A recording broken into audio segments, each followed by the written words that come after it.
until about 45 minutes in. So feel bad for students who are late. They didn't get to see the first 45 minutes of that recording. But now we're recording and class can start. Let me know if you have any questions on your groups. Hopefully you're all getting assignments done.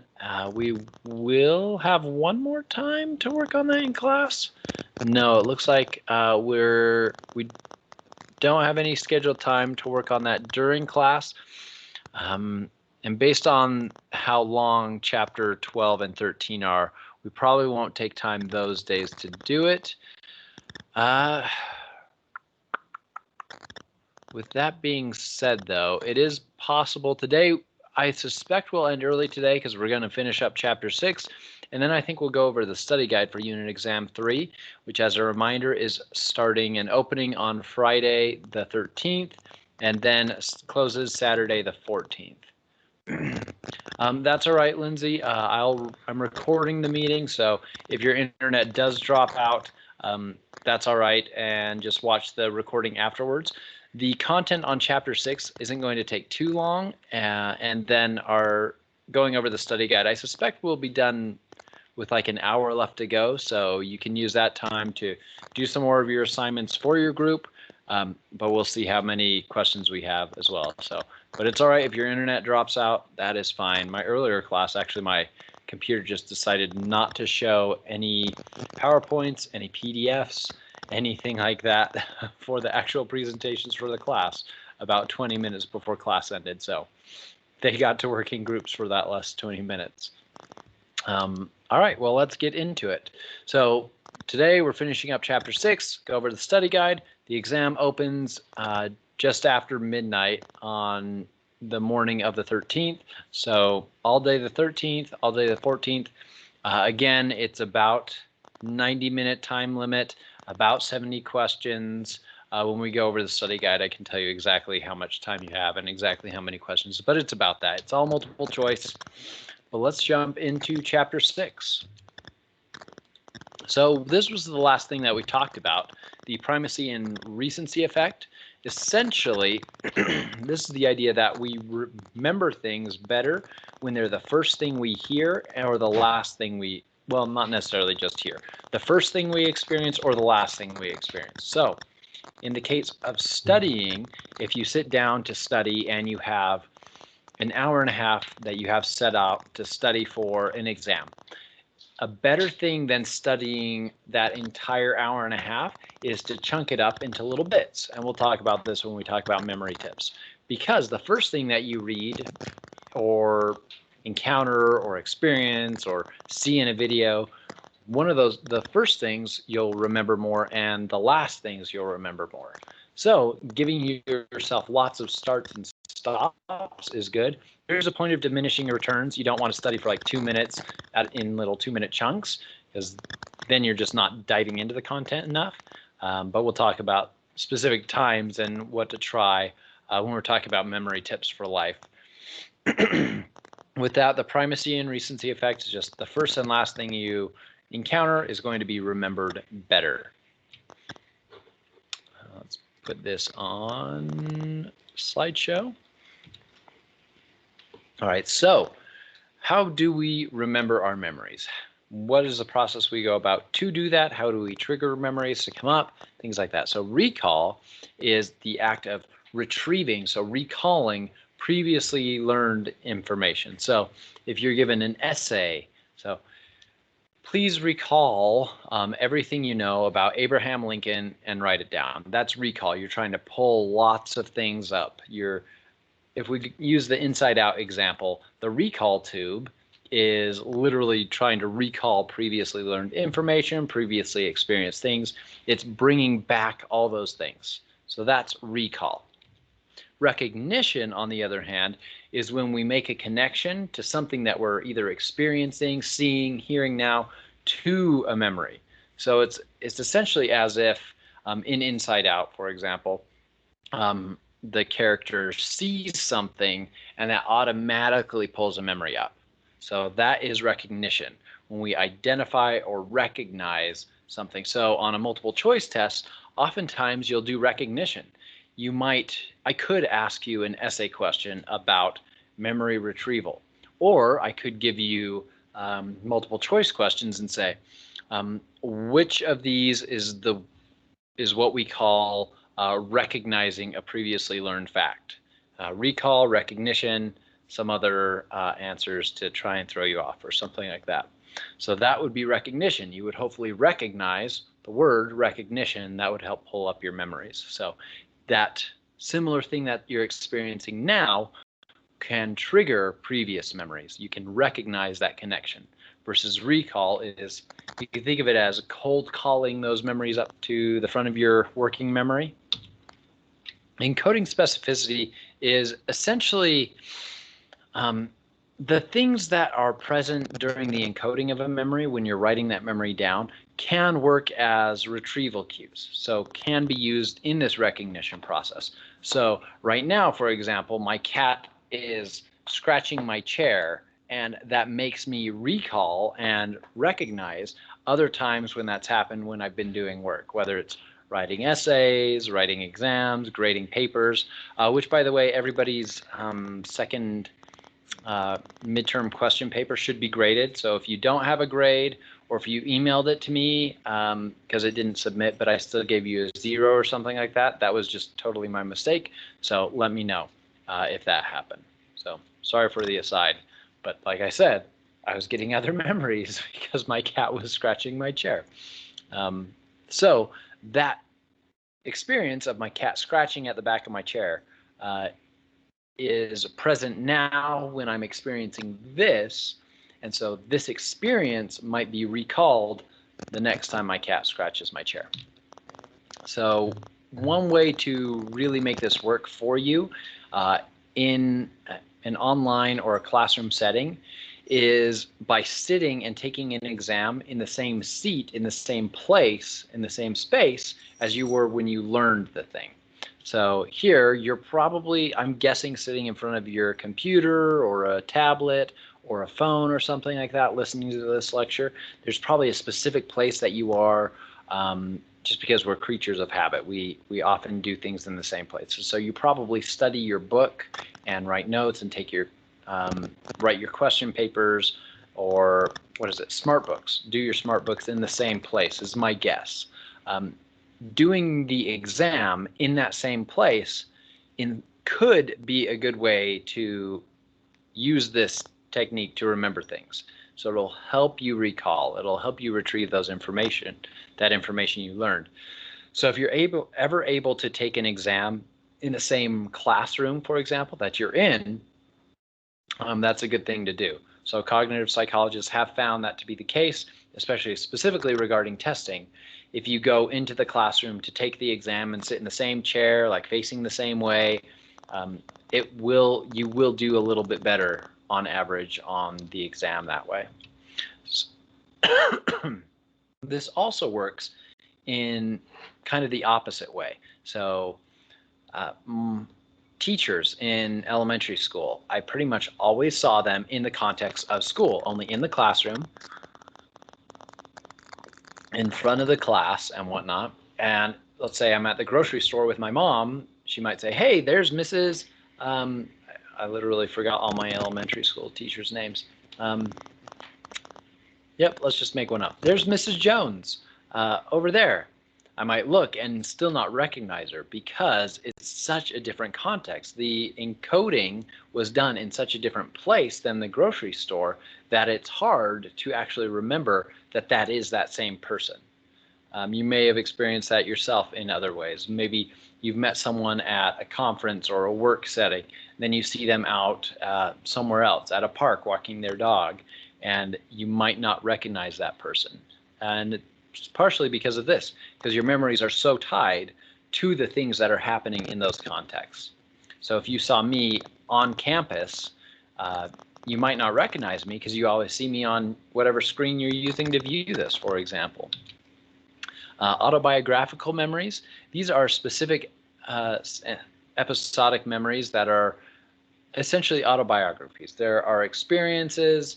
So if you say something like, I remember my 6th birthday party, and you can describe that birthday party. You can essentially give an autobiography of your 6th birthday party. That you're calling up autobiographical memories. So with this, we have a reminiscence bump. This is a funny term for the fact that we remember our 2nd and 3rd decades of life best on average. So why do you think that is? Why do you think a lot of people remember their 2nd and 3rd decades of life the best? So that's in between about 10 and 30. So why do we remember those ages the best on average of other times in our lives?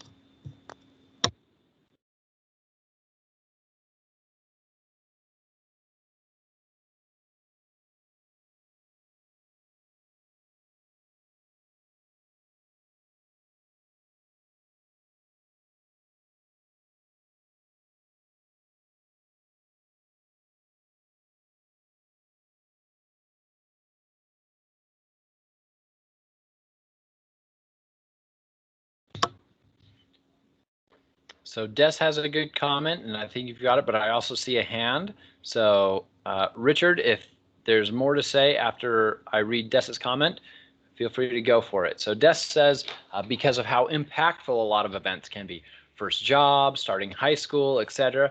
Yeah, there's a lot of different changes happening in those decades. You're going to middle school, you're going to high school, as you get towards your 20s, you're probably going to college, leaving home, starting your first job. Very good. So those kinds of things are new, novel, different. That's generally around the time in between about the ages of 16 and 24 is generally when people settle on their identity for the first time. So you're like, this brought me up to being myself, and this is who I was and who I am and what I did with that. So yeah, a lot of first impactful events for sure. So Richard, did you have more that you wanted to share as well, or other examples? Yeah, I was just going to say that since everything, your brain is developed enough to remember and stuff is new. So you might remember your first hamburger, but you don't remember your second, third, fourth, fifth type thing. And so a lot of that happens, I guess, probably in third decade, second decade. So that's kind of what I was going through. Yeah, definitely. And you made some good points that I didn't cover and Des didn't cover in that too. So you very often remember that first thing better than other things. So that first hamburger you mentioned, first romantic partner, probably better than the second or third. And then your first job, probably better than your second or third job. Sometimes I get confused what my second versus third job are. I mix them up, but I do always remember my first job. So yeah, really good examples, as well as earlier on in life, even up to about age 6 or 7, we're still figuring out how to make memories. So really good points.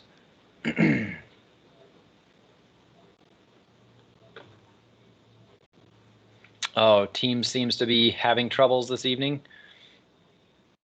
It hasn't kicked me out today, but definitely anybody else who has problems with Teams, if you're able to get back in, comment and let me know, because it seems like lately there have been more and more problems. I think maybe more people have been using Teams lately because it's had a couple big updates and they've done some big advertising pushes. So I wonder if their servers just have more people using it. So let me know if Teams is ending up being a little more unreliable and we can move to a different platform if we need to do that. All right, so yep, new events and experiences. Autobiographicals or autobiographical memories both include reality, like things that really happened, as well as myth. So myth being things that you might have wrote into that memory that didn't actually happen, or things that happen later change your perspective on that memory. So autobiographical memories can pull that all up. So yeah, I think I accidentally put the slide in the wrong order. So I already mentioned that. So we mentioned this earlier, closer to age 7, your brain knows how to make memories by that time. So from this time, from about 3 to 5, You're remembering more and more things. As we talked about, there's not really autobiographical memories, or not very likely to be, up until about age 2.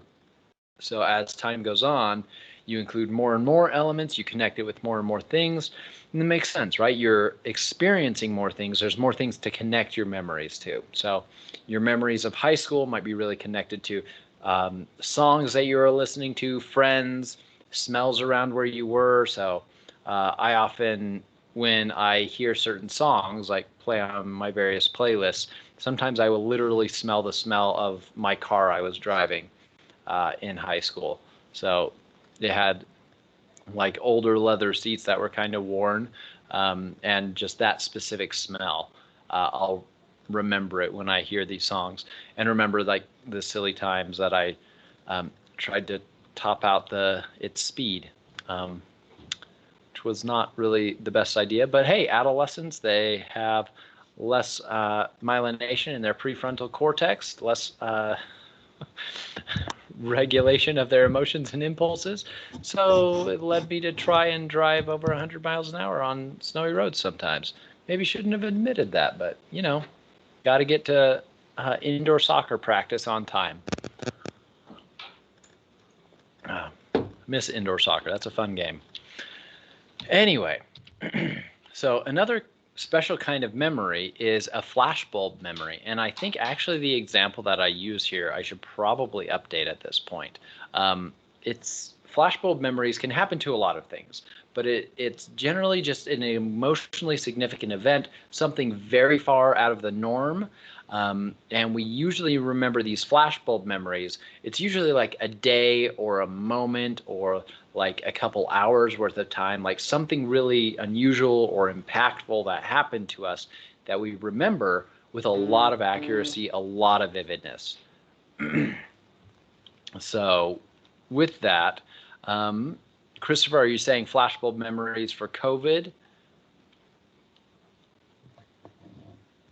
How would you explain how you would see a flashbulb? Like the example I was going to use would be 9/11, but a lot of people now that are going through this class may not have even been aware of what was happening when 9/11 happened. So I generally use that as an example, but I think I should update it. What kind of flashbulb memory do you have from COVID? Is it like a specific day or time? Okay, I can see that, like the sudden change for social distancing and all of a sudden people having masks. Yeah, I could definitely see that. That might be a good example. I'm just because it has extended. Yeah, the emergency warnings for sure could cause flashbulb memories. The other day, the notification to I think everybody's phones, maybe it was just people in Salt Lake County, but probably Utah. The governor was like, "Hey, watch the thing at 9:30 to find out new things that we're doing to combat COVID." I remember I was out in my front yard. I mean, it was only a couple days ago, but that could cause a flashbulb memory. Traumatic events can cause flashbulb memories. Happy and unusual events can cause flashbulb memories as well. And generally, a lot of the times, negative memories are thought about when we use these examples. So maybe my example for a flashbulb memory should be a positive one for my next main one. So for anyone who was aware, old enough to remember, do you remember what you were doing when you learned of the 9/11 terrorist attacks? Was it actually on 9/11 or was this like a history class? Riding a school bus. I'm guessing, Christopher, that you can also remember like friends that were near you. Watching the news all day. Yep. Getting kids ready for daycare. Oh yeah, lots of flashbulb. Okay, good. It's still a relevant example. I'm not too old yet, or maybe we're all too old. So listening to Bob and Tom radio, show going over the railroad tracks with Ryan Maynard. Nice. Getting ready to go to school. The going to war announcement. That was actually one of my first memories. I first heard that the Pentagon was bombed. That's the first thing I ever heard about it. I didn't hear that it was a plane. It wasn't until I got to the next class and like saw the news that I learned it was planes that were crashing into buildings. The first thing I heard was, oh, someone bombed the Pentagon, and I was in high school at the time, so all I knew was kind of what the Pentagon did. It's like, oh, we're going to war. So interesting. In Murray, Utah, there were smokestacks around. They took them down in the year 2000. Yeah. Walking to my locker, someone ran up and it said there were planes crashing into buildings. You weren't born, Destiny. Definitely not your fault that you weren't born yet. So this is why maybe I should change the example. So it's relevant to everybody, but I am glad enough people have some really clear memories of that. Yeah, I don't remember much about school that year.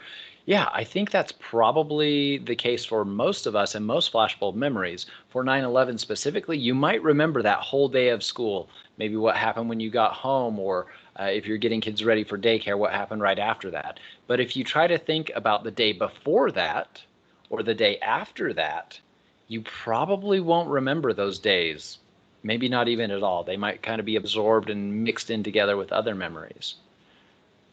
Remember the feeling of the carpet at school and everything. Yeah, so remembering a lot of specific details. If you try to like visualize it in your mind, you might be able to see people there that you haven't even thought about for years. Yeah, so really good examples. And that's what a flashbulb memory is. It's this flash caused by this emotionally significant event that we tend to remember in a lot more detail. They tend not to last more than like a day for the flashbulb, but it could be just a few moments, could be a couple hours, could be a full day. But we do remember them in a lot of vividness, a lot of accuracy. So it seems like this might be an adaptive memory system that lets us make really specific and detailed memories of these things. It might have been evolved to help us remember things that were traumatic so we could avoid them in the future. But still, the reason why we can make flashbulb memories is still not entirely understood. Probably a lot to do with those emotions driving the memory production.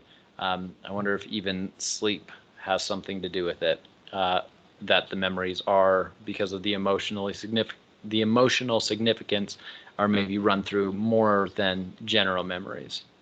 But yeah, really great examples. So with that, traumatic events in general, we can also create pretty vivid memories for. So, I mean, content warning, we are going to be mentioning traumatic events in relation to memories. We are going to be mentioning things like child abuse, gaslighting. So just so you know, if you feel like you need to step away from the lecture, that is totally fine. And if you can only read the slides, that's okay too. So with that, we can create really vivid memories about traumatic events that include more detail than usual. So with that, stress specifically helps the amygdala, which is part of that system that does so many things, but also memory, and the hippocampus create these vivid memories.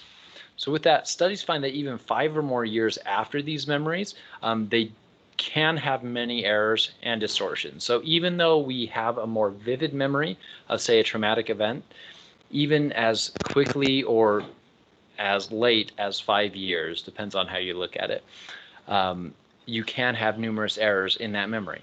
And the errors in these memories come in the same way as errors in other memories. So all of your memories are essentially these networks of neurons running through the process similar to what happened when you experienced the event. And so if you've experienced similar types of emotions, aspects of that network have activated. When you remember it, the current state you're in then might change how you interpret that memory. If you're going to therapy, a big part of a lot of therapies is to think about these traumatic memories in maybe a new light, put a different context on it, like look at it from a different perspective. And doing that can literally change and alter the way you experience that memory from then on. So memories can be altered and changed in that way because that's what memories are. They're these networks of neurons. So it's not like the glowing memory balls and inside out. So if you change and add pieces to that network or take some of that network away through things like therapy or remembering it over and over in a different way, you can change those even. So how might this be relevant to, say, court cases years after some event happens?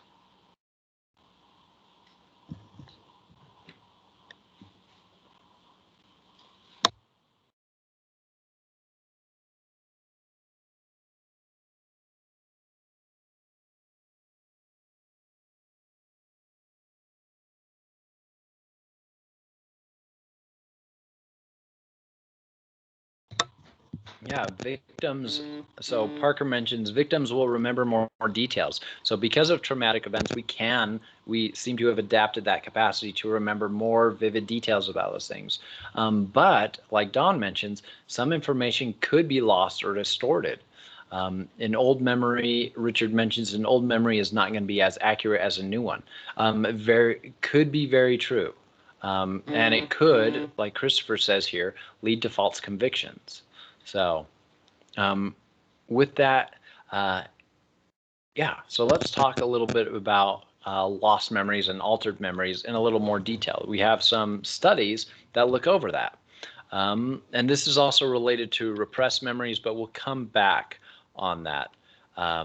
So accuracy improves over time. Essentially, we're able to learn how to create memories, and we do a better job. We have more things to connect it to, so our memories are more and more accurate as we get closer to adulthood. So with that, especially in a child, if you prompt for events or information that are incorrect, so say leading questions, for example, you can actually lead to distorting memories. So good question, Lindsay. Why do we seem to remember trauma more? The body specifically. So like I've got here about the brain, what's happening in the brain. So you've got stress hormones that are making the amygdala and hippocampus work a little bit more. And so memories will be a little more vivid.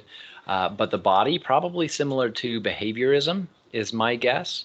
So if, say, there was an injury or something like that, like a traumatic injury, your body might recoil a little more easily because you've had that learning, that behavioral learning. It's some kind of punishment. I imagine that's part of it. Probably not the entire thing. But beyond that, I don't know. So maybe a good question paper. All right. So again, our memories do improve in their accuracy over time, but especially with children, if you prompt for events or kind of lead in questions, you can actually distort memories. So let's talk about how much can you distort them. Can you make a child remember a trip to Disneyland when they've never been to Disneyland? Can you make them forget a trip to Disneyland after they've been to Disneyland? Probably not. So one set of resources I do want to give you is these links are basically a bunch of questions to ask children who are potential victims of abuse, mostly because you don't want to give them leading questions. I've got a couple bullet points from these things. And part of that, Christopher, is because they're still learning how to create memories. They're still making associations. So if you put in a new association within this thing, let's say there was abuse or there was trauma, and you put in a new aspect to that situation with a leading question, then you could alter or change that memory. So these are some of the bullet points that come from these resources. I hope you remember this lecture. Like if you ever have to ask questions about children who potentially have been abused, hopefully these links, well, for one, are still live and can help you, but they're here for you as a resource. So some of the big key points from all of them, asking open-ended questions that are non-leading. So starting with the who, what, when, where, so asking them to essentially describe what happened. So how did it happen? What happened? Who was there? How does it make you feel? None of those suggest anything that you think anything bad or good happened. You're just trying to get information. It's not putting a specific person in a specific place in your question. You're not leading in any way. That's why these kind of questions can be really useful. So after you know some of those bits of information, you could ask questions like, how does the other person react in this situation? So if they're describing the situation, asking something like that, tell me about your relationship with this person. So that's not leading, suggesting that you think it's negative or positive in any way. Just tell me about your relationship with this person. How do you see your future? It can give you some ideas about, well, one, if they are, say, traumatized, and if they see positive or negative things in their future. So leading questions are things like this. Was blank what happened? Did blank happen? So that puts an idea in their mind already, and especially with younger children, that can add something to the situation, something to that memory network. As they're trying to recall these things, and you're maybe putting a specific person or a specific action into that situation, you might even distort a memory. Isn't it true that blah, blah, blah? Would you agree that blah, blah, blah? So basically any declarative sentence that they're supposed to agree or disagree with.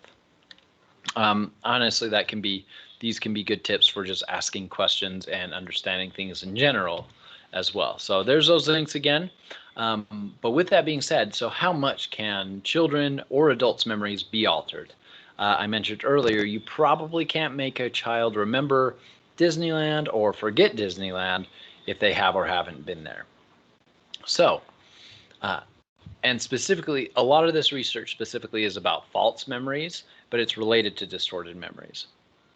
So Kathy Pezek is actually a really good researcher to look at if you want to search her as an author to find more of her research on memories.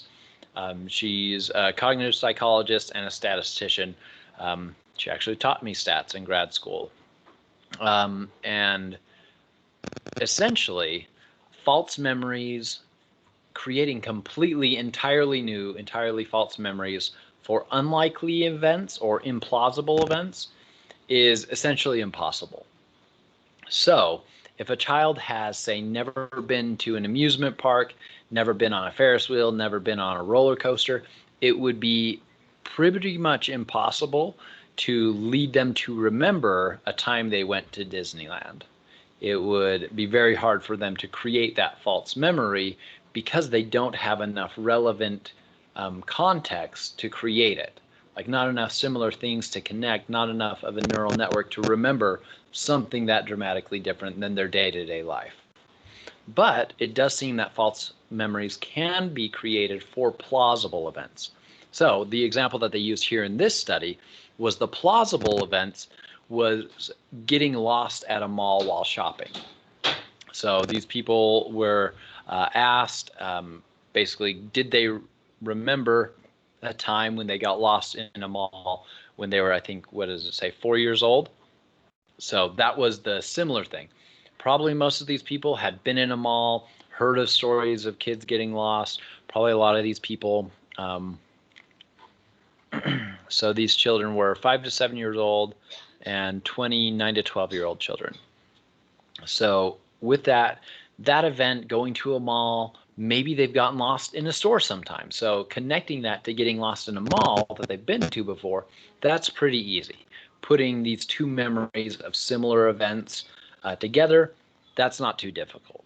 But creating a whole dramatic different thing, different to normal life, is difficult. The example they use, you might see why in relation to sexual abuse, they used the procedure of getting a rectal enema at a doctor. And so with that, the majority of the children didn't remember that false event. So they could more easily remember, both of these were false events. None of the children in childhood had that rectal enema or were lost in the mall. But it was easier for them to remember, to create the false memory of getting lost in a mall as opposed to the rectal enema. So that's why I say if a child's been to Lagoon a couple times, then it would probably be more likely that you could alter or change or manipulate that memory to create a false memory of having gone to Disneyland, because they have some context around that. They know roller coasters, waiting in lines, the amusement park kind of environment. But if a child's never been to an amusement park, it would be very difficult to create a false memory around that. And similar for altering memories, like we were talking about here. While our accuracy improves, and you can, especially in earlier years, distort memories, the more similar the distortions are to actual life, the easier it is to create those distortions. So another example would be if I'm remembering indoor soccer. So there were a couple people on my indoor soccer team that were also on my outdoor soccer team. If my brother, who is also on the indoor soccer team and the outdoor soccer team, if every time we talked about like some memory of the indoor soccer team, he kept bringing up a person who wasn't actually on the indoor team but on the outdoor team, I could probably create a distorted memory where that person, let's use one of the players who was on the outdoor team but not the indoor team, Ricardo. Ricardo was not on our indoor team, but he was on our outdoor soccer team. So if every time my brother talked about it and kept putting Ricardo in the story, even though right now I remember and I know Ricardo was never on the indoor team, over time hearing that, I might remember Ricardo actually being there.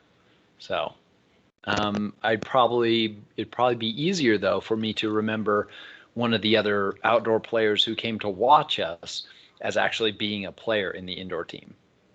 So the more similar it is to actual events, the more easy it is to create a false memory. So if someone actually has a memory of some kind of traumatic event, chances are higher that that kind of event actually happened. So it's very unlikely to create a false memory of something very different than real life or than what they've experienced. So you can distort memories a little bit around what actually has happened to you. I'm sure you've experienced this yourself. If you try to think back to high school, when I think of science class, some of my memories kind of combine two literal rooms that were across the hall from each other that I had science classes in. So some of the memories, like I walk over here and then I'm over here in my memory, but those two locations are actually in entirely different rooms. So that's a distorted memory. But it's similar because I did have classes in both those places within a year of each other. So it's easy for those to get distorted and put together. Creating a memory of me being in high school where my wife went to high school, because we didn't go to high school. We went to high school thousands of miles apart. I would probably not be able to create a memory that dramatically different from my actual lived experience. So that is definitely relevant to court cases as well. It is very difficult, even impossible, to create completely false memories about things that are very dissimilar to things that actually happened. So questions about that? I tried to explain it in a couple different ways, but I feel like I may have been more confusing than helpful. So questions are appreciated. But if it was clear, no problem. So this gets into some of the next points that we'll talk about, memory tips for life. This is the Ebbinghaus forgetting curve. This is essentially how quickly it seems we forget information. So today we're covering a lecture. You're learning about the Ebbinghaus forgetting curve right now. So immediately, like if I ask you in 3 minutes, what is the Ebbinghaus forgetting curve? Well, hopefully by that 3 minutes I'll be done explaining it. And you'll know 100% about it. You could tell me everything I just said, maybe even close to word for word. But 20 minutes from now, you will only, on average, you'll only remember about 58% of what I'm telling you about the Ebbinghaus forgetting curve. When you wait another whole hour, about 44%. 9 hours, about 36%. So it's not all bad news. You kind of get to a point where you have forgotten enough you're not going to forget anymore, and that's about 25 to 20%. So this, even 31 days later, that 20% that you remember about the Ebbinghaus forgetting curve, you'll probably keep that forever at that point. So how do we deal with that? How do we remember better? We can alter this curve by practicing information again, especially in the context of school. You probably don't need to study this 20 minutes from now, but maybe 2 days from now, restudy this lecture, your notes, the book notes you took, and you'll remember again about 100%, and the forgetting curve is less steep. So as you restudy in days after this, you'll even be able to remember as much as like 80% of the information that you hear, depending on how many times you go through repetition on it. So basics of Ebbinghaus forgetting curve, hopefully the 20% I hope you take for the rest of your life, is that we forget a lot pretty quickly, but the things that we remember a few days later are probably going to stick with us for the rest of our lives. So here's exactly what I was talking about. If you study that information on day 1, you restart that curve and you see it's a little less steep. Then you study that 2 days later, you can see that curve is even less steep again. So you're remembering more and more and more. So that's one reason we have things like quizzes and tests, and I have you encounter the information in multiple ways. Hopefully you've read the textbook already. And then in lecture, we talk about a few specific things in detail. And then you study for the test, and then you have the test. So hopefully with that, you've gone over a lot of the information at least 3 times: the reading of the book, the lecture, and the studying for a test. And then a 4th time of the test where you hit some of the information again. So with that, you're hitting things multiple times, and hopefully you're taking a lot with you for the rest of your life. It's also a good way to remember a lot of different things. So you probably wouldn't need to remember a shopping list for the rest of your life, but you could use this trick to do that. You could use this trick to try and learn and remember names. But I think information, so if you learn a new aspect of a programming language, you learn a new equation, you learn a new topic in psychology, you learn a new system for doing your work. Lyrics to a song, really good example, Christopher. So do that today, you remember 100%, study that in 2 days, study it again 3 days after that. You're going to retain a lot more of that. Adding in together that primacy recency effect too. So this time, when you study it 2 days from now, do it in like 3 chunks. I mean, with a song, it's one song, probably about 3 or 4 minutes long. So you could go over half the song and then half the song. I don't know if that would actually be helpful. That seems like too small of chunks to connect it meaningfully, but yeah, you can, in many cases, put a lot of these tips and tricks together to boost your memory of things. All right, so, one thing that we did skip over to get to that was repressed memories. So repressed memories are a thing. It's essentially a defense mechanism to protect ourselves from that threatening memory. It can also be from motivated forgetting, like trying to forget something. So our intentional trying to forget things. So in this, that would be something painful, emotionally, physically, trying to forget about it happening, and then you might literally not remember it. You might essentially disconnect the connections in those networks because you reassociate those connections with other things. You no longer associate those feelings, those emotions with this event anymore. And so essentially that memory is kind of disconnected from other things. It's possible to get those back, but it's also a matter of like time after that repressed memory. And it can be useful as a defense mechanism. So you don't necessarily need to get repressed memories back either. All right, so amnesia. So there's anterior grade amnesia, and that's the inability to store new information and events. So you can't store anything new, versus retrograde amnesia is not being able to retrieve past events. So I can't remember my 6th grade year, for example. That would be retrograde amnesia. Not being able to remember the new car parts I bought. It's not just an excuse. I actually have anterior grade amnesia. No, I'm just kidding. I don't. And I didn't just buy new car parts.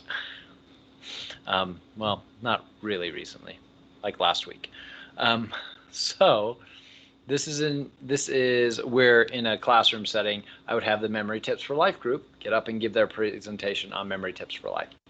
So, but I'll do it instead myself.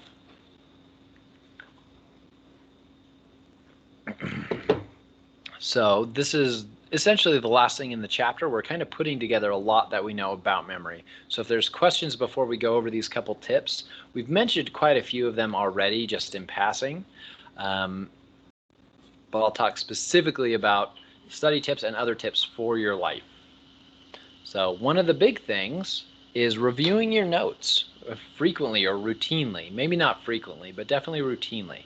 So checking for errors, reviewing especially things that you're having a hard time remembering.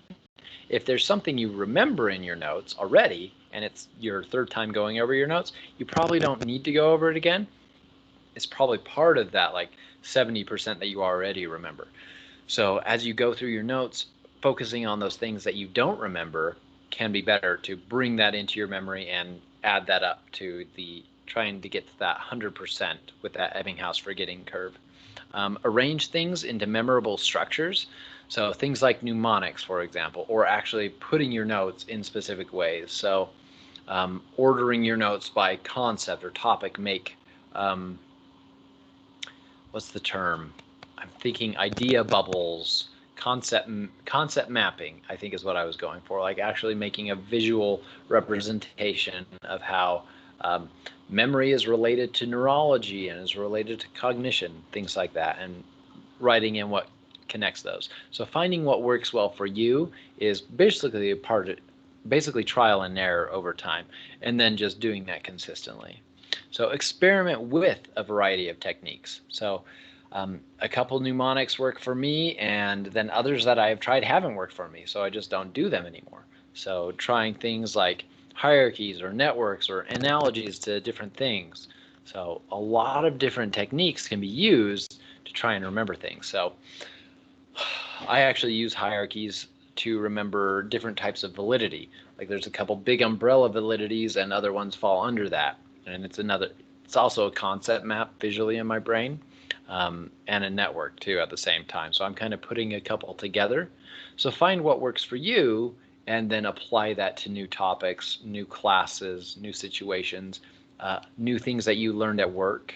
So there's nothing wrong with unless there's specific rules against it. Taking notes during a meeting at work is really no different than taking notes during a meeting at school. So doing that, taking notes during other things too, lectures in general, if you're at a TED Talk. So give your undivided attention. We talked a lot at the beginning of this chapter about how we're not going to process and perceive things that we're not attending to. So if you're not attending to as an example, I was watching a video about basically covering a lot of political theory. So the presenter was a little bit boring, and so I kind of tuned it out. And then I realized that I hadn't been listening for like 5 minutes, and something interesting was there, but I hadn't been listening to the couple minutes before that. So I had to rewind that video and try to focus on that. Probably wasn't a good idea to be trying to do that during doing another task. Like it's not a good background noise while I'm trying to work. So giving undivided attention will help you process things a lot more deeply. If you're trying to learn lyrics to a song, focus on that song. Have only that song playing. Don't have other songs playing in the background.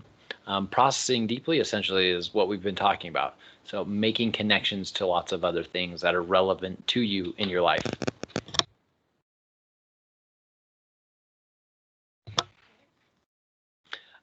Making associations is really powerful because that expands the network of that memory.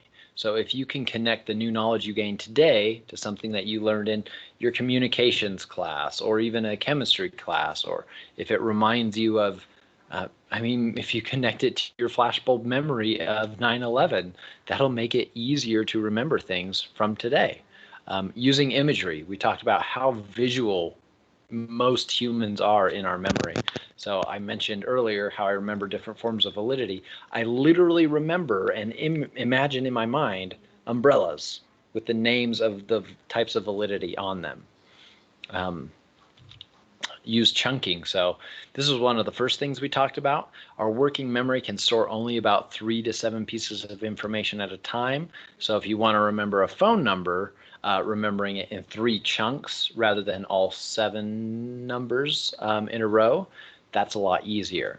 Encoding early and often. So that's try to write those notes, try to encode, try to remember that thing, process it deeply in the moment, then review. Try to re-encode 2 days later, try to then re-encode again 3 days after that. So reviewing those notes, things like that.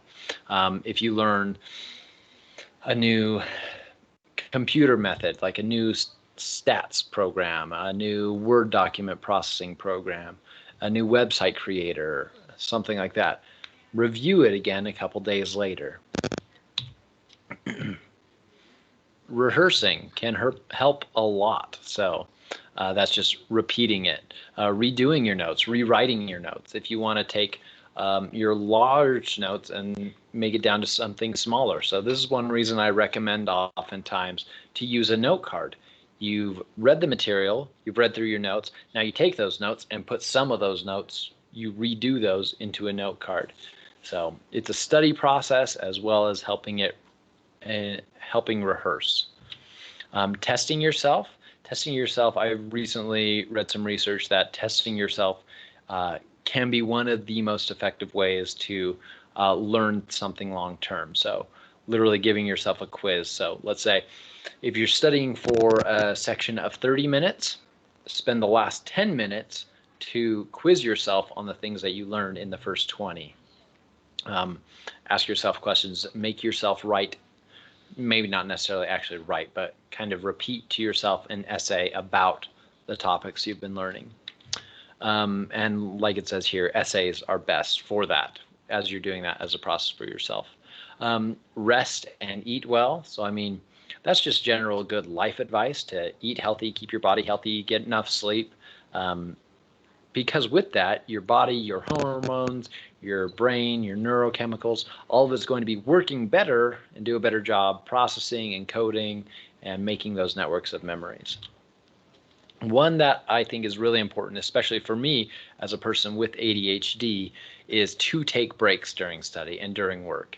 I find, and you might have noticed that from my classes, when we're powering through for this entire 3 hours, sometimes I just get to a point where I just keep going on tangents.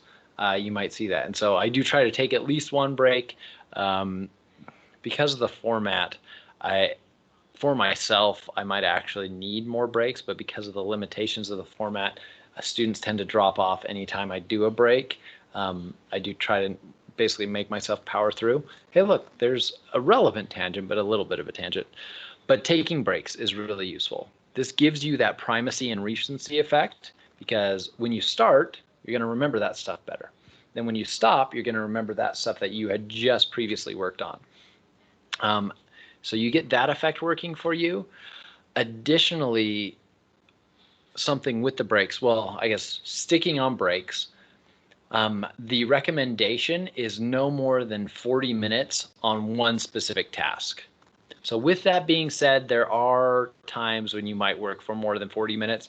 If you get into a state of flow, which we'll hopefully talk about in more detail when if we have time to go over positive psychology, it's essentially a time when you're working or doing something that you're really interested in, like intrinsically motivated to do, and you lose all sense of time. So it seems to you that time's gone really quick, but maybe a couple hours has even passed. This will happen to me sometimes when I am doing and writing research or creating new studies. I get so engaged and engrossed in that a couple hours will pass and I won't even have realized it. So with that, you need to have a space where there's not distractions, things like that. So there's other aspects of getting into flow. But other than those specific examples where you get into flow and a flow state, taking breaks is one of the best things you can do for your study just in general and for your work in general. So the recommendation is for neurotypical people to have no longer than a 40-minute work chunk. And even for neurotypical people, you might cut that down to in between 20 and 40 minutes for your chunk of work. So that would be if you've got to do an exam. Hyper focus would be a good other term to say with flow. You could be, I imagine you could be hyper focused on something and not really like enjoy it. Flow is a specific situation where you're intrinsically motivated. You are hyper focused. You kind of lose sense of the world around you, but you're having a pleasant experience during it. So hyper focus is a good thing to imagine with it. Very similar, probably not exactly the same. So yeah, for any neurotypical person, in between 20 and 40 minutes for your study session. So whether you're studying for exam 3, whether you're reading the textbook for the next chapter, whether you're learning a new skill for your job, whether you're having a meeting at a job, 40 minutes is pretty much the maximum time that you should plan to spend on that. Maybe even down to 20, depending on what you're doing. And again, you can combine this with other things. If you have 40 minutes to study, you're planning on using that 40 minutes, using that first 30 to study and that last 10 to quiz yourself, that's going to be really useful. So you can combine this. So taking breaks is really useful. For myself, I've noticed about 25 minutes is my maximum length of time for work. So with that, what I'll do after that 25 or 30 minutes, sometimes as short as 15 minutes, I'll take a short break. The shorter my chunk of work, the shorter the break. So if I'm taking 40 minutes of work, I might take a 10-minute break. If I did only 15 minutes of work, so a 2-minute break, so enough to like go and refill my water and use the bathroom or something, might be all I take. And a key thing here as well is after your break, if you do something, especially school-wise, if you do something completely different, you're more likely to remember things clearly. So if you're studying for psychology, for 30 minutes, you take a 7-minute break, and then you come back and you study sociology for another 30 minutes. Some of the concepts that you study in both of those are going to be similar enough that those networks are going to kind of cross-connect things.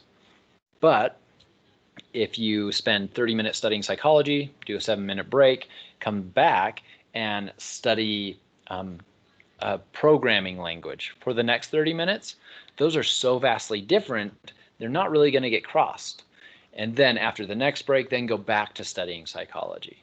So some tips for how to get the most out of your study time, how to get the most out of working your memory, and essentially hacking your brain is, I guess, what you could say. This is a lesson on hacking your brain. And it's just how your brain works. It's how we've learned, how our brain works, and just using that to our advantage.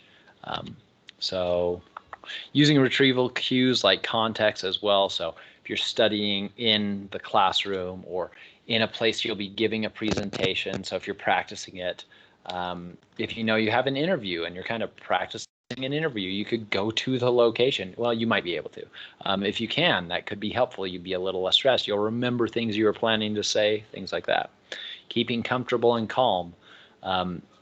So if I go that whole 40 minutes before taking a break, sometimes I'll be less calm. I'll start to get more stressed. And so for me, if I start feeling that way, I'll know, oh, I need to take a break, maybe do 3 minutes of meditating or something like that, and then come back and do some more work. So hopefully a lot of the examples I gave were relevant to things that I've done or used in schooling or work in my life. Hopefully you're able to connect them to things that you might use them for in your own life. Working on a car even, or a motorcycle. So sometimes I get to a point where with working on a motorcycle, let's say bolts are breaking, usually it's my fault, rather than say rust or something like that. So things are going wrong. I left this tool back in the garage. I've got to go get that. And I start getting frustrated. I definitely know I need to take a break. Otherwise, more things are going to start to get broken. Possibly my own bones, you know? It can be a dangerous thing. So same thing there. Doing that kind of work in chunks, you'll be fresher, your mind will be better. Just taking a little break, going to the break room, getting a drink, and hopefully the workplace that you're working at allows and accommodates for that. I know if you're picking supplies for Amazon, you're essentially there for like 10 hours, depending on your shift.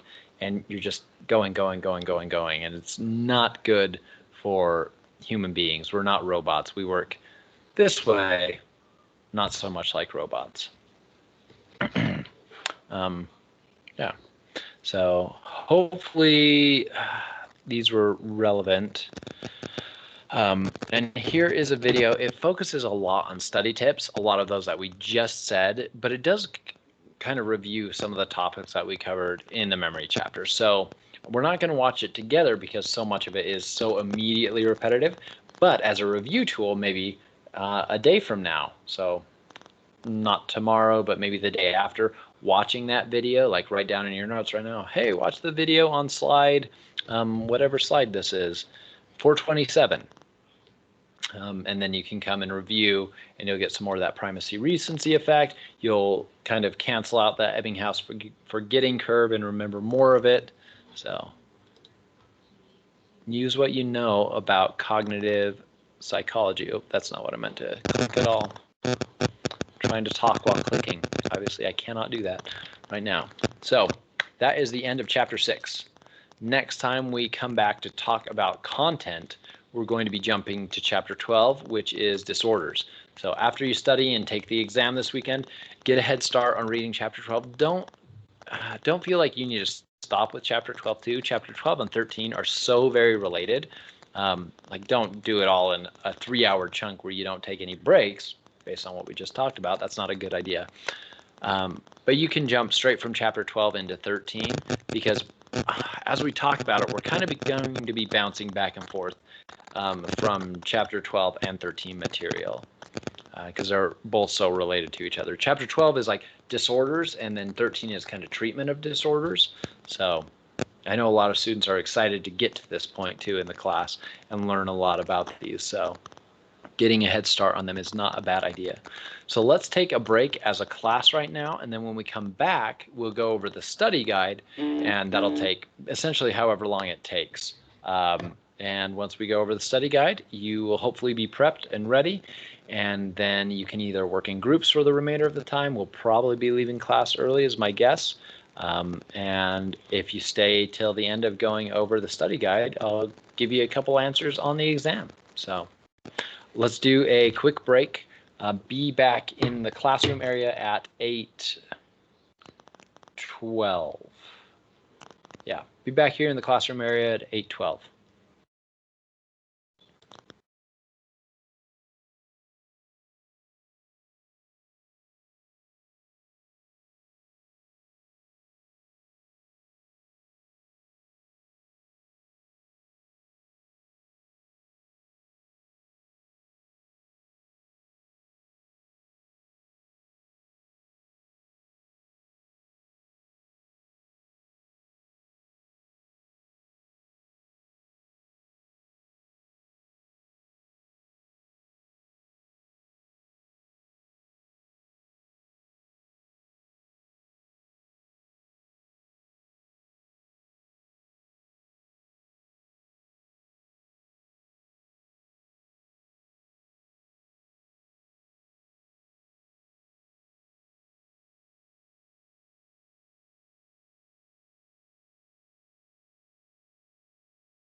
All right, and we are back.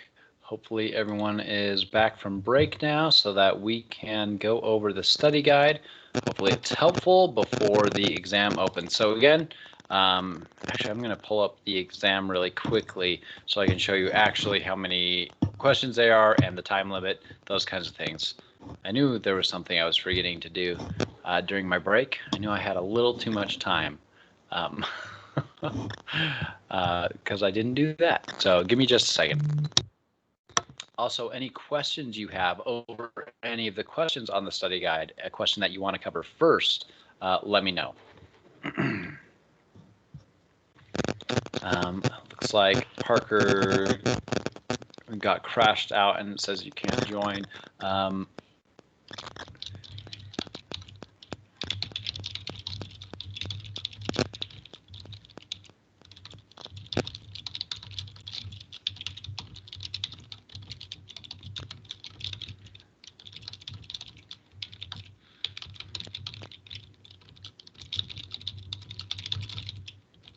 Has anybody else been kicked out during the course of this class?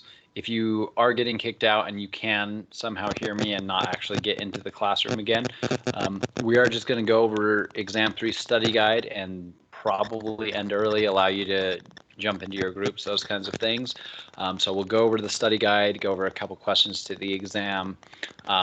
So feel free to watch this after as well. And again, in preparation for the exam to get some of that or destroy the Ebbinghaus effect of you forgetting things. All right, I'm gonna go and pull up the exam and try to make it so it doesn't show you all of the answers. So I'll give you a couple answers, but not all the answers. Well, I mean, I've given you the textbooks and the lectures, so I have given you all the answers, but you know what I mean.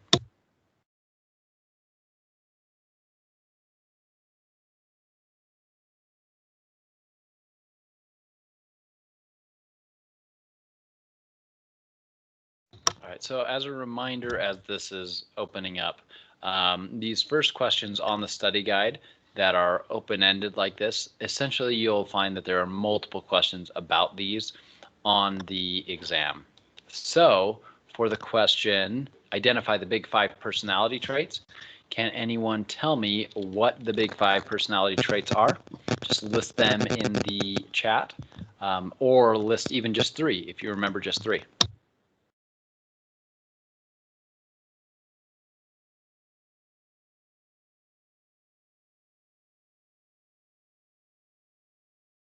So that's number 7 on the study guide. I figure that's a good one to go over while I'm pulling up the exam.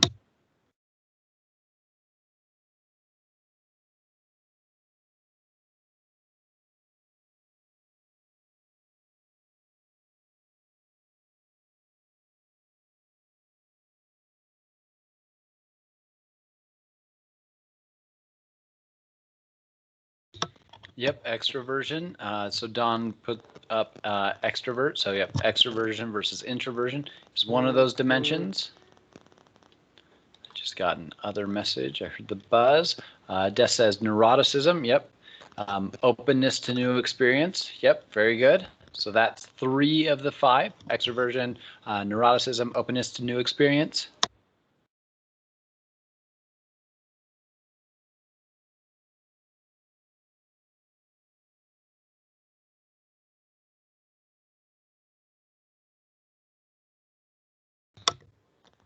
Agreeableness is another one. And then Don says ocean. Is that a what is acronym for the big 5? Openness, neuroticism. So we're still missing one. Wait, are we? Did we get them all? So we've got extroversion, neuroticism, openness to new experience, agreeableness, conscientiousness. Yep. So there we go. So conscientiousness, agreeableness. Actually, are we mixing 2 together? Oh goodness, now I am confused too. Let's just go up to the slides on the big 5. so I can double check that I'm not telling you the wrong things. This is what happens when you have multiple concepts connected to each other in your brain, right? You're trying to recall the specific 5, and sometimes more than those specific 5 or synonyms to those specific 5 might come up as well. All right, so yep, we've got them. So openness, conscientiousness, extroversion, agreeableness, and neuroticism. That is a really good idea, using OCEAN as an acronym. So O for openness. Yeah, if we just go in order here, OCEAN. So good study tip, trick that I didn't even come up with. Good job, Don. So yeah, very good. Let me get to the exam. I was almost there, and then I thought that I didn't remember all the big 5, which happens, you know.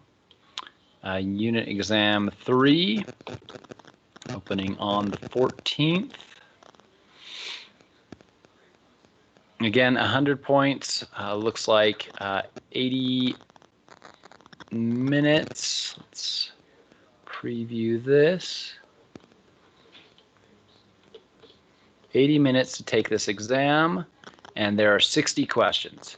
So you've got 80 minutes and 60 questions on this exam. Again, all of them are multiple choice.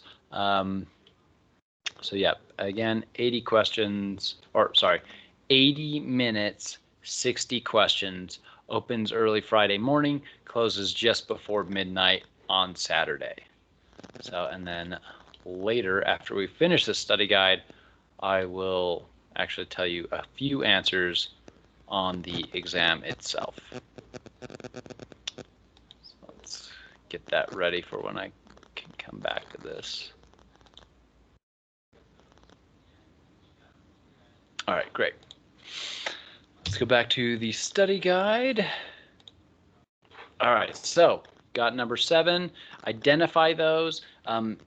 If you heard one of these and you don't remember what it is, or don't remember how to distinguish between, say, conscientiousness and agreeableness, definitely go over your notes and the book to remember those things before the exam. Because as you know, these first, actually no, I just have open-ended questions on personality rather than any examples. Actually, do I have open-ended questions? Yeah, I guess I do only have open-ended questions on this study guide, but again, they are multiple choice. The roles of the 3 personality structures, so these were Freud's personality structures, the id, ego, and superego. So I can go back to those slides, show you where they are. So again, this is personality. We talked about the iceberg in relation to this theory of personality. So here's the id. Basically, the id is where our psychic energy comes from. The ego is the demands of reality. So what are the laws? Our pleasure principle, our psychic energy might be trying to make us do something, but are there laws that say don't do that? And then superego is the more moral or conscious of our personality, according to Freud's theory. Again, id, ego, superego. So superego can connect and moderate between the id and the ego. So there we go for number 1.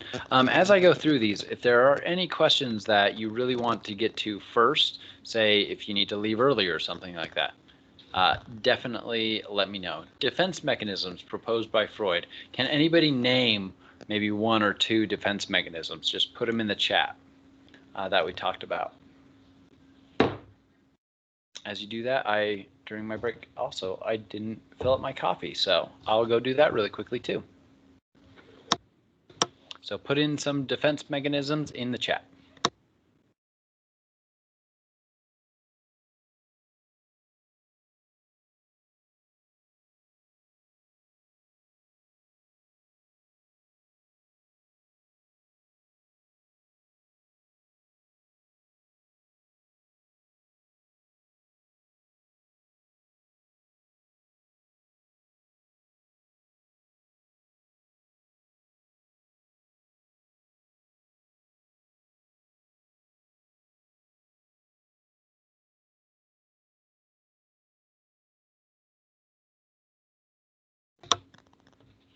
Does nobody have any defense mechanisms that they remember?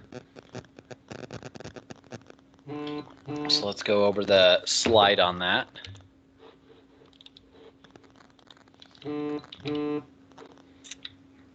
So here is the entire list that we talked about. I believe there's more in your book as well. Oh, here's the comments. So we've got humor, denial, regression, and repression. So humor, is that one that's in the book? I don't remember that being one. But it may be. There are more than even the book talks about that Freud discusses defense mechanisms. So you very well could be correct, Richard. So, but definitely denial, which is, like we talked about, disbelieving the present reality. So oftentimes this is talked about in relation to processes of grief. Denial is one of the common reactions to something that a person might grieve, some surprising news, a loved one or a pet or something died, or a great loss in their life. Regression and repression. So repression is essentially, we talked about that today, repressing memories. So forgetting the unacceptable, forgetting some trauma, forgetting an unacceptable memory.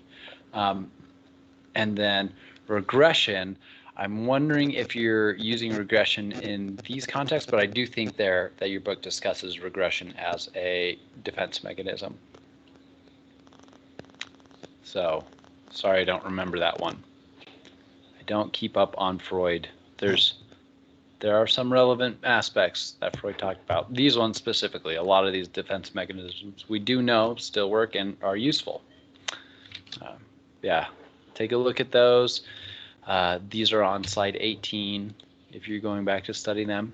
Psychoanalysis, what are some pros and cons that we talked about? So psychoanalysis is the theory as well as the methods that Freud was using. So pros, rather than quiz you on that right here because it's kind of easier just to talk about it. Some pros are we did get some focus on early childhood. We did get some focus on ways to treat people. We did get some focus on the inner workings of people's brains rather than just behaviorism. It was kind of behaviorism versus psychoanalysis for a little while. So understanding that people's inner worlds are also important. Cons, it wasn't very valid, so it was kind of a starting point. So that's also kind of a pro, but kind of a con. It was a starting point in the field of psychology, so a lot of things like treatments were built off of it. A lot of developmental work focused on young children because of the focus that Freud had on early life. Yeah. I'd say another con, not on your test, but just the field in general, a lot of times is still seen as something that's really close to what Freud did, but it's so far, in so many ways, it's so far removed from that. I feel like that's a con of the viewpoint a lot of people have of psychology. But that's not actually something we talked about in lecture, but just a relevant discussion of the field. Not focused on the environment. Yeah, very true. So not focused on like the power that social situations or the context around you might be directly having on the person. Yep, definitely another con of it. Good. So humanistic approach to explaining personalities and how these ideas came about in the 1960s. So the second part is kind of what inspired the humanistic movement in psychology. And the first part of this is what is that humanistic approach to psychology? So we can jump straight back to those slides. It's pretty easy, actually. The humanistic perspective really started off with Abraham Maslow and Carl Rogers as kind of an answer to the Freudian and behaviorist philosophies of the day. The idea that people could have just like Don says here, a personal capacity for growth. So we could, one, choose what we do. We weren't only driven by this unconscious motivation of the id driving us to do things. We weren't just a machine that was responding to stimuli like behaviorism. We could actually control and change our lives. So it was kind of a response to that, and that's a big part of the philosophy as well. A theory that you should know about, or also researcher, is Maslow, and he had the Maslow's hierarchy of needs, where the idea is that, well, you have to have these basic physiological needs met, then you can worry about things like safety needs, love and belonging needs, esteem and self-actualization needs. As we talked about, you can be self-actualized, like further research has seen, you can have esteem needs met or self-actualization needs met, even if you don't necessarily have physiological needs met. Not to say that you shouldn't work on meeting those. We should probably work on meeting all of these for all people. But you can't discount someone's love and belongingness, the ability to do that. They can do that even if, say, they're homeless, for example. They don't have that basic safety or physiological need met. What was the other part of this?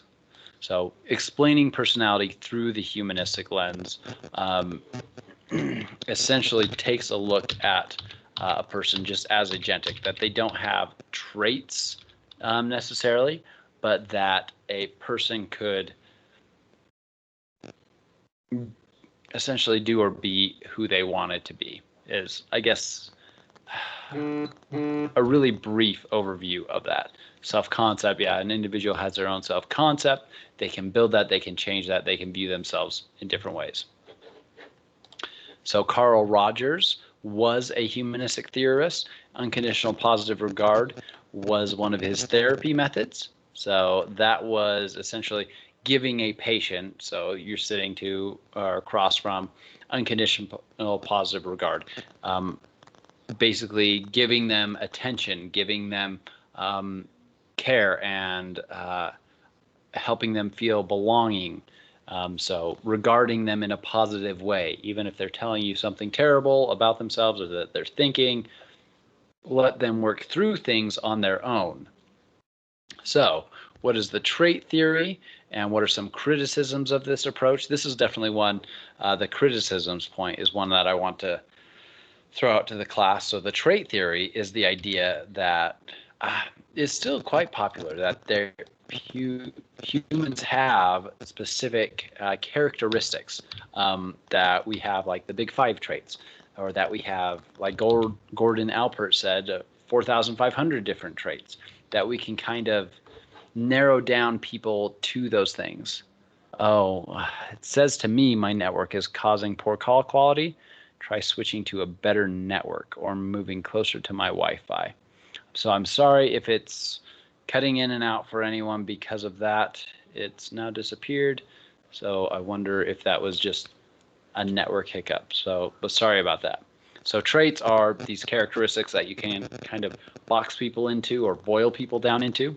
So what were some of the criticisms that we talked about in relation to that view of personality?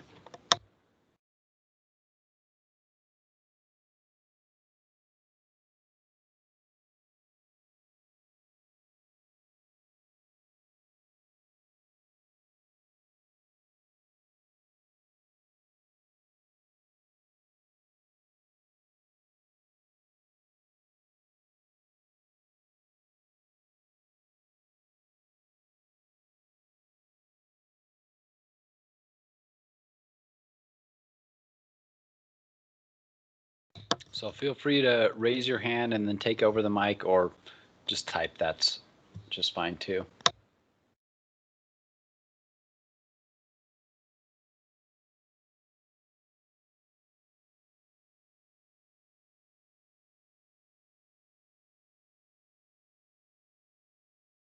So again, the question is on criticisms of the trait theory, because it is still a popular theory, but what are some criticisms of this? Good call, Richard. Exactly. So the trait theory very much ignores, and especially originally, the trait theory was very, very focused on that these traits would explain behavior across all sorts of different situations. Research found that no, that's not actually the case. While you might have certain traits at school, those might not be the same traits that are dominant or always there at home. So the situation has power. We had a whole chapter on social psychology. So the trait view that we can be boiled down to just these traits and only predicted based on these traits is short-sighted because of that. Different situations have a lot of power. Also, it's another limitation that we kind of alluded to a minute ago is that it's hard to have enough relevant traits. So do you have 5? Do you have 5,000 traits? How many traits should you boil it down to? When is it too many individual traits? When is it too few? So that's another limitation of that. But yeah, the situations is a really big, one of the biggest criticisms. All right, so let's jump to learning. So our chapter on learning. So describe the following classical conditioning terms. So you could also think of classical conditioning as Pavlovian conditioning, and that's opposed to operant conditioning. So classical conditioning is, well, let's talk about it. The unconditioned, maybe give an example of an unconditioned stimulus, an unconditioned response, a neutral stimulus, and a conditioned stimulus, and a conditioned response. So talk about what those are in an example. You could use Pavlov's dogs as an example, or one of the other examples that we used in class. We used things like chickens as examples. So if you, and also if you're typing in a comment, you don't have to do all of those. If you can think of an example of an unconditioned stimulus and an unconditioned response, put that in the comments. We'll work together to remind ourselves to recall this knowledge.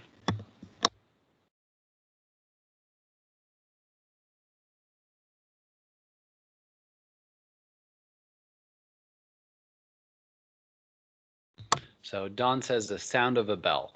So what would that be considered then, Don? What a sound of a bell is an example of which one of these things?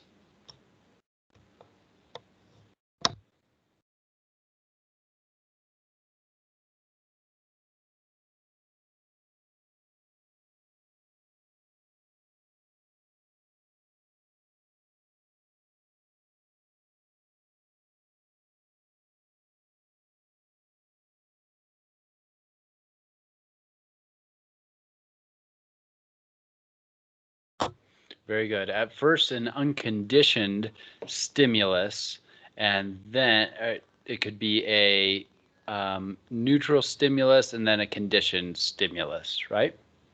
So when it's before it's associated, it's probably a neutral stimulus or an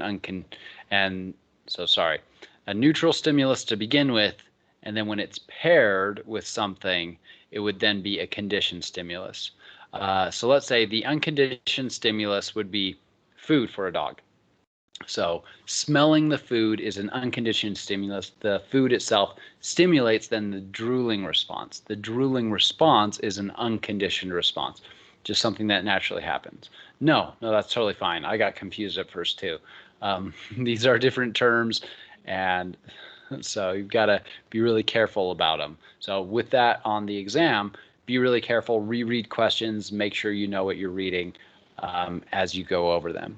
So the unconditioned stimulus would be like the food, the unconditioned response would be the drooling response, the neutral stimulus would be the bell, and then you're absolutely right, Don, once it's associated with the food, the bell and the food get associated together, then the bell is now a conditioned stimulus. And then the drooling to the bell is now a conditioned response. So that was a really great example, Don. Thank you for that. All right, so you can think of other examples as well. Think of other real life examples you could have. We talked about food aversions. So an unconditioned stimulus, that doesn't actually work with classical conditioning. That's more operant conditioning. Never mind. Let's not get these mixed up. As you can see, it can be done.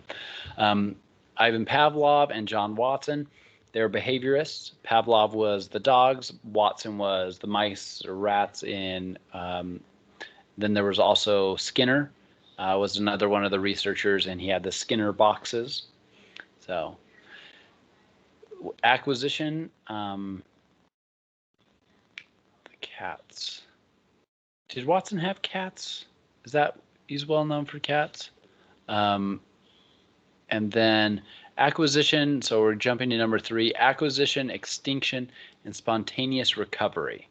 I don't remember if the video didn't work. We tried to watch a chicken video about extinction and spontaneous recovery of some behaviors.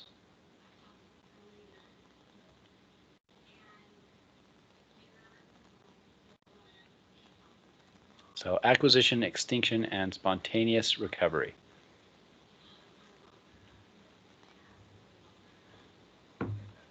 So, yep.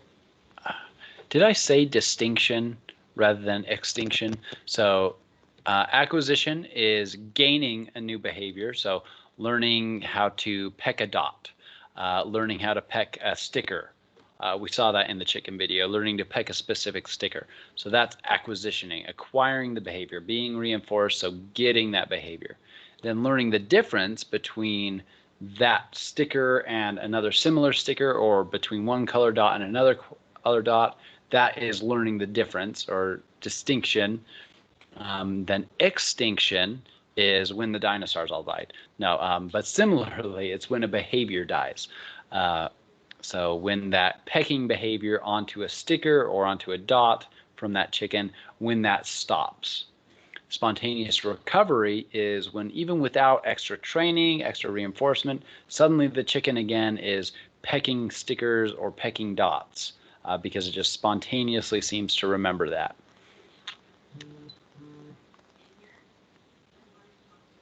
Yeah, neutral stimulus. So it's essentially any stimulus that's not associated with something else. So the neutral stimulus, let's use another example, not the dog example. You can, a clicker. So if you've ever seen, there's dogs again, but you can use clickers with human training too.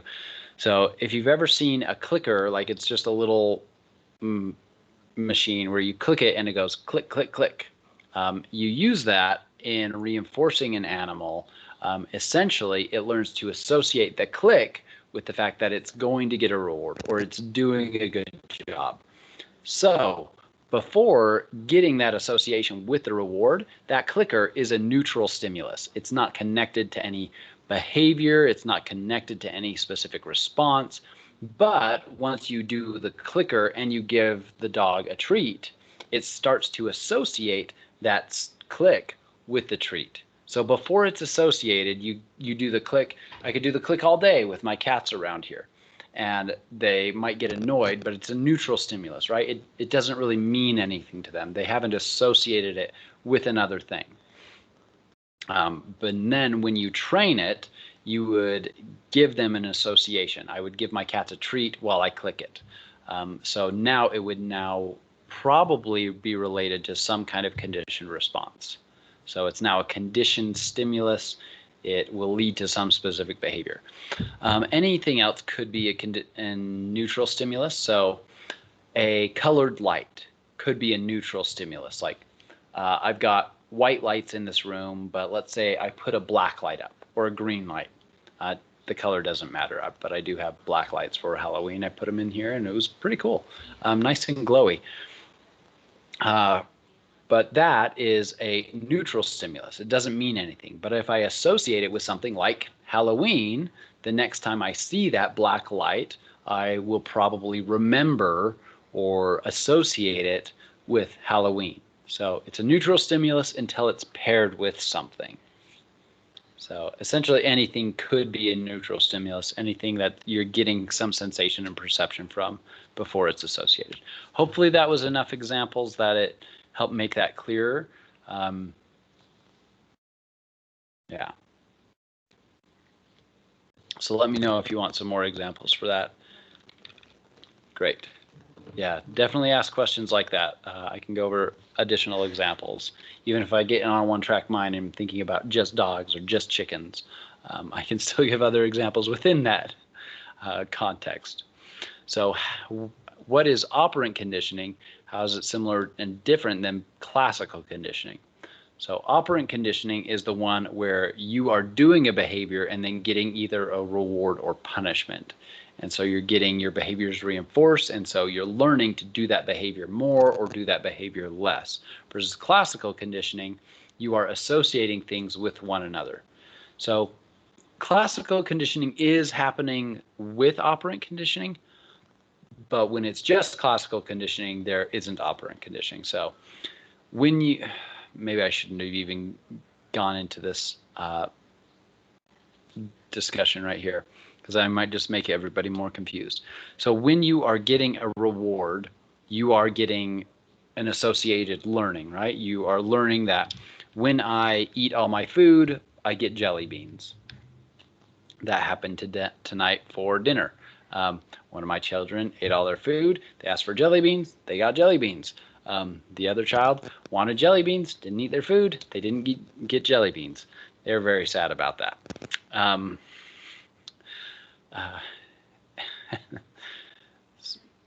Never mind. Totally random tangent, not relevant at all. So in that, getting that reward or a punishment, they do have that associative learning. When I eat this, when I do this behavior, when I eat or don't eat, I get a reward or I get a punishment. So they are having that classical conditioning within the operant conditioning, but in the operant conditioning, they're doing some behavior, right? And the behavior, you're trying to get the behavior either to increase or decrease. I gave the jelly beans because I wanted to increase the behavior of eating all the food on the plate. Classical conditioning is like the Pavlov's dog example, where you want them to associate a stimulus like a bell with a kind of response.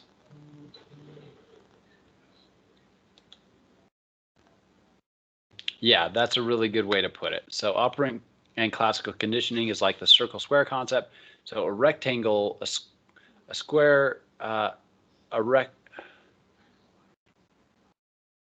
rectangle is a square. Sorry, let's make sure I get this right. A square is a rectangle, but not all rectangles are squares. So I think I got it right there. A square is a rectangle, but not all rectangles are squares.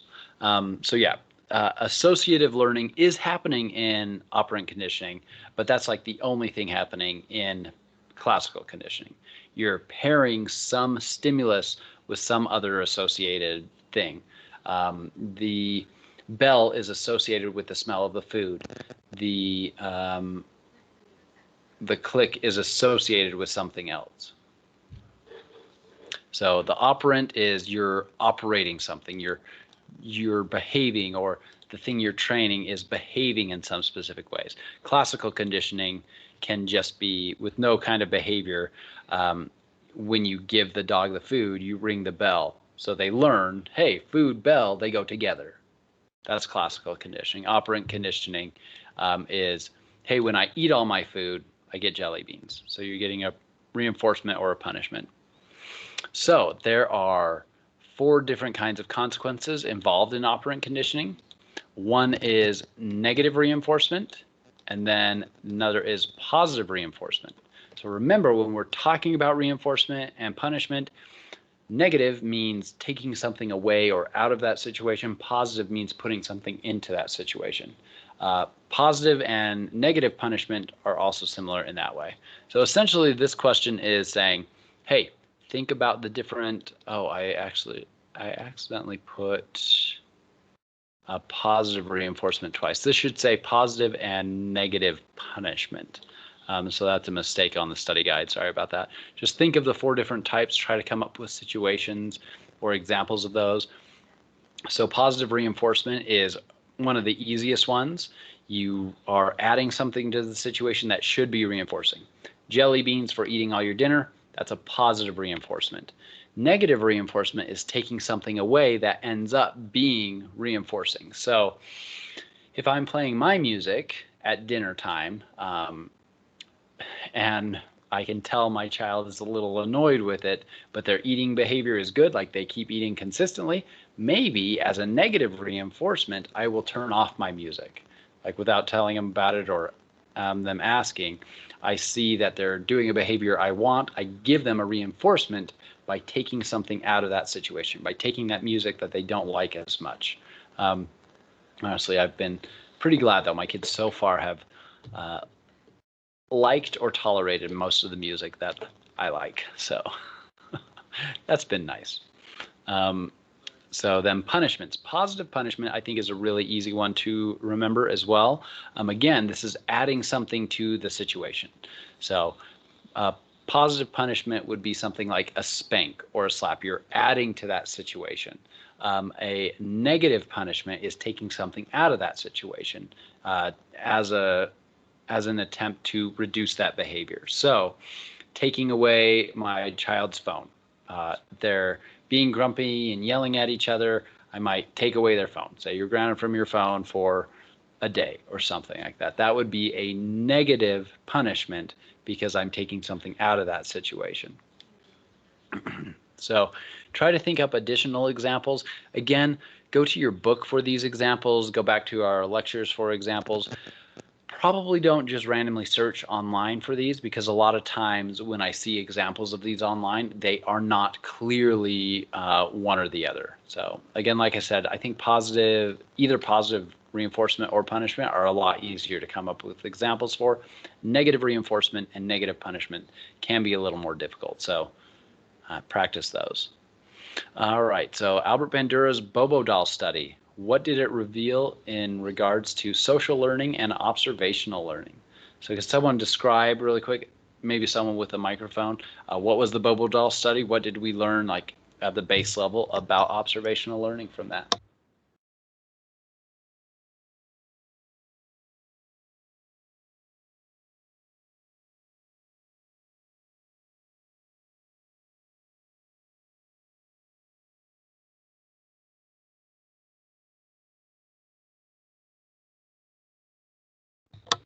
Christopher says mimicry. Yeah, that's actually a really good way to boil it down. So we will oftentimes mimic the behavior of people that we observe. So humans have a large capacity because of things like mirror neurons to learn by observing, to learn by seeing what other social behaviors are around us. We mimic them, or we can even learn them and not do them ourselves. We can observe and learn. So the Bobo doll didn't show this, but we can learn through observation and just never do that behavior, like learn from someone's mistakes, for example. So yeah, the Bobo doll was a really good start at showing that you did not have to do the behaviorism to learn. You didn't have to do the reinforcement or punishment. You can learn through observation. So it was one of the first examples of that we had in psychology. So biological preparedness and how it explains fears and phobias that are more common than others. So this is the idea that some of our potential fears might have some genetic and evolutionary component. It is very easy for humans to become afraid of snakes and the dark. It is very difficult to make people afraid of things like flowers that are not inherently naturally dangerous. Well, some are, obviously. So we seem to be biologically prepared or predisposed to certain fears and phobias, like a fear of snakes or a fear of spiders. So it seems that that might have an evolutionary component. Again, this is a hard thing to test. You can't experiment and keep a child or a group of 400 children completely separate and away from experiencing any snakes in any way in film or books or their own lives or spiders, right? And then the other group, you expose them to snakes and spiders. That's a really hard thing to do. So it seems like we might have some genetic component or way that we can develop those fears quickly for survival value. So taste aversions. How does that help illustrate the biological constraints of learning?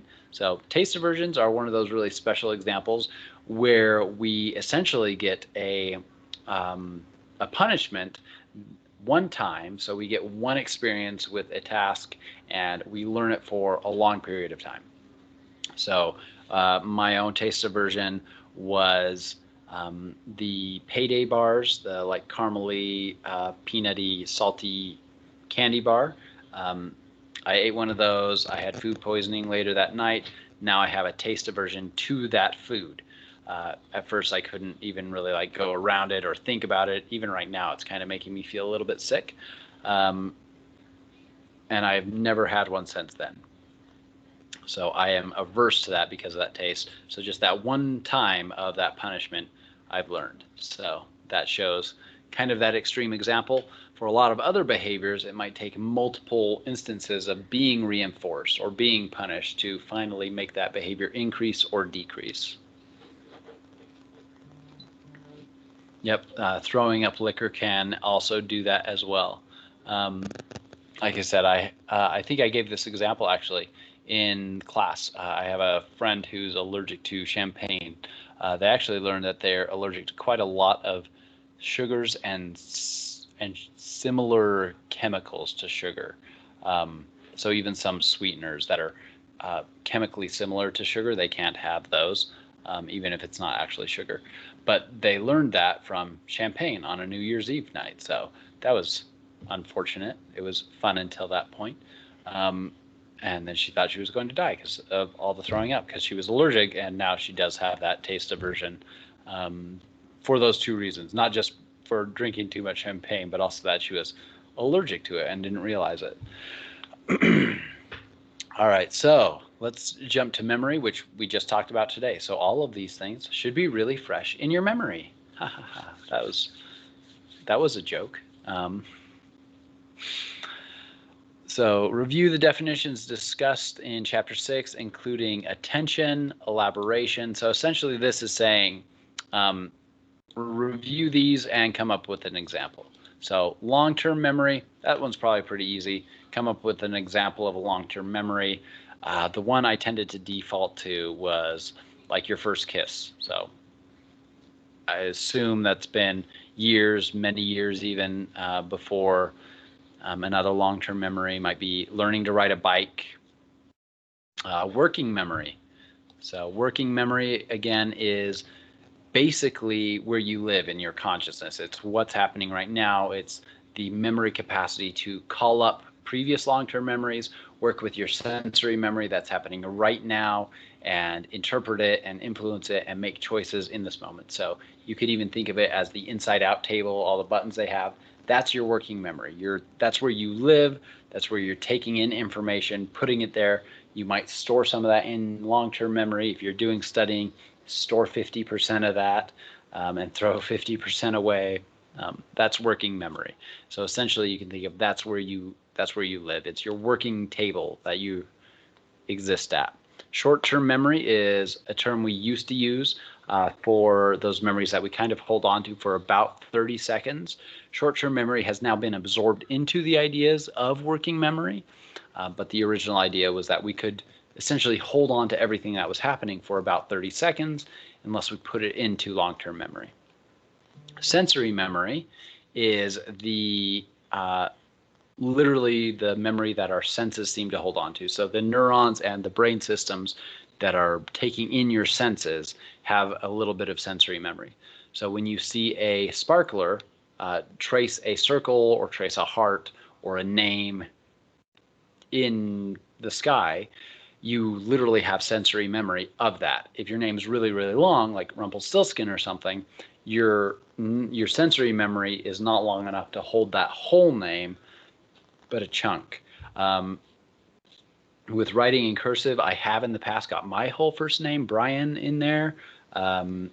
So your sensory memory is literally just a moment. So it depends on the senses, how long that sensory memory lasts, but that also goes into them working memory and then gets interpreted and used in your conscious experience. I know I'm going backwards in this list, but it's just how I did it. Imagery, imagining things in an image. Elaboration, using a lot of these different tools to kind of elaborate and go into depth, connect it with other topics, network things. Attention is attention, focusing on something. So the sea slug on page 217 in the textbook. That is really important and really useful. So I'm going to find the slide number for that sea slug. Does anybody in the comments or on audio want to tell us what is important about the sea slug and memory?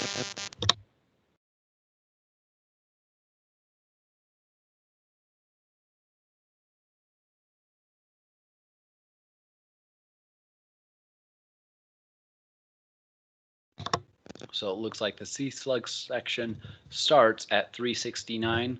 So that is in the slides where it is, in the book.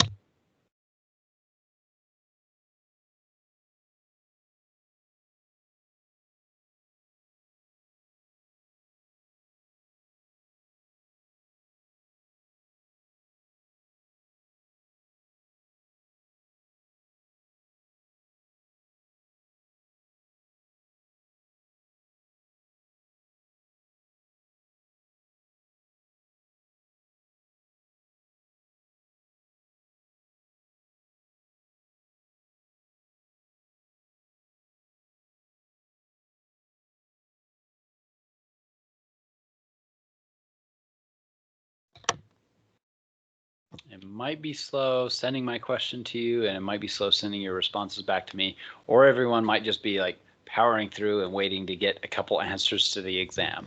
That might be the case.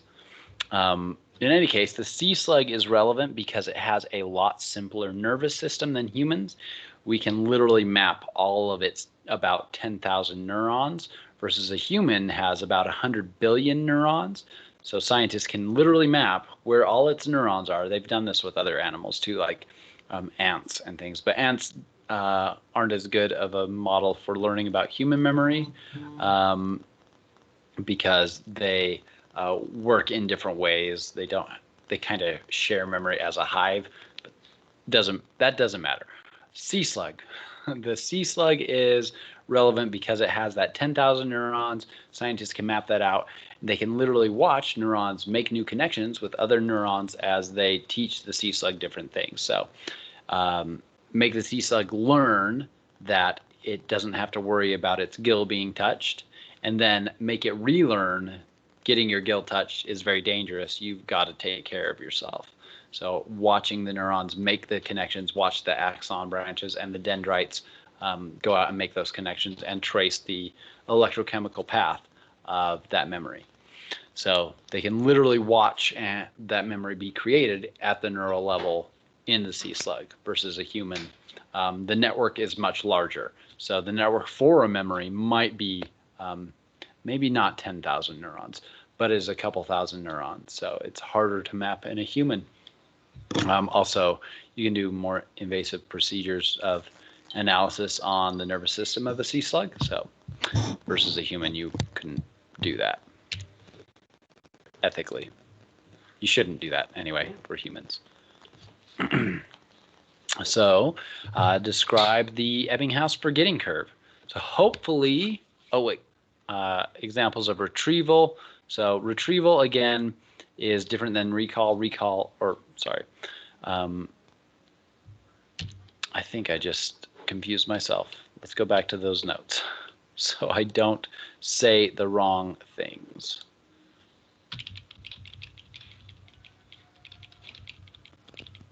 Especially when both words start with R.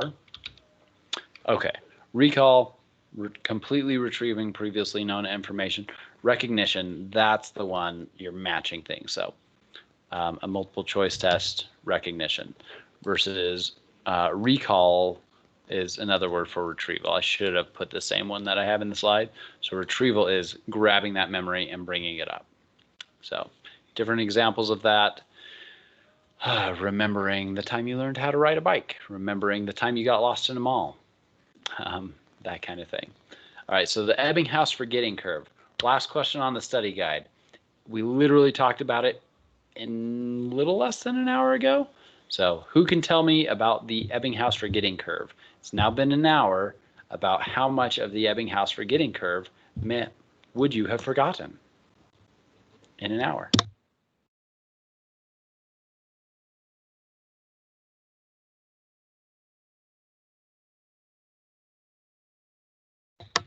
You've forgotten at least 42% of the Ebbinghaus forgetting curve. Well, that's about to be expected, Richard. Very good. That's about how much on average we'll forget in about an hour. So good job. I think you actually had to do some math to get the 42% on that, didn't you? That's the part you forgot then. Yeah, so the 58. So yep. Yeah, it was a fantastic dad joke, Richard. So great job. 2 thumbs up from this dad over here. Great work there. Yeah, so the Ebbinghaus forgetting curve is essentially how quickly we forget material over time. So there's a couple things with that. We forget a lot quickly. So in that hour, we forget about 42%. But while we forget things quickly, if we are remembering things about a week after they've happened, so whether it was a lecture or an event that happened, what we remember about a week after will probably stick with us into long-term memory. So it's both that, oh no, we're forgetting a lot, but hey, we also remember that 20% pretty much forever. It's also related to this point that we can hack that forgetting curve, and by reviewing the information, we can kind of restart and kind of level off that forgetting curve. All right, well, good work going over this. Are there additional questions from the study guide that you're still confused over, that I should give more examples of? Or should we get a couple example questions from the exam and let you go for the evening?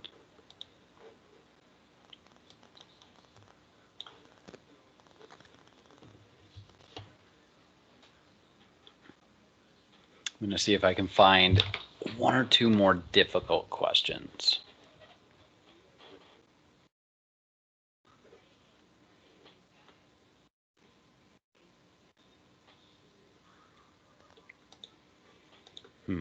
That one's a little more difficult. All right, so I don't remember if I have your questions themselves flipping around, like some of your, like for Richard, your question 2 might be Christopher's question 4. I don't remember if it's set that way, but if it is, about the 4th question is about defense mechanisms. And it says, Wilma is unable to accept the fact that she's been diagnosed with lung cancer. Actually, I think I've got the window small enough. I'll just show it right here. So Wilma is unable to accept the fact that she has been diagnosed with lung cancer. She refuses treatment despite her family's attempts to convince her. According to the Freud psychoanalytic theory, Wilma is unconsciously engaging in a defense mechanism called denial. So very good. I am going to actually turn off the recording because I feel like this should be a reward for you students who stuck with it throughout today and went over the study guide with me. So I'm actually going to turn off the recording right now. So.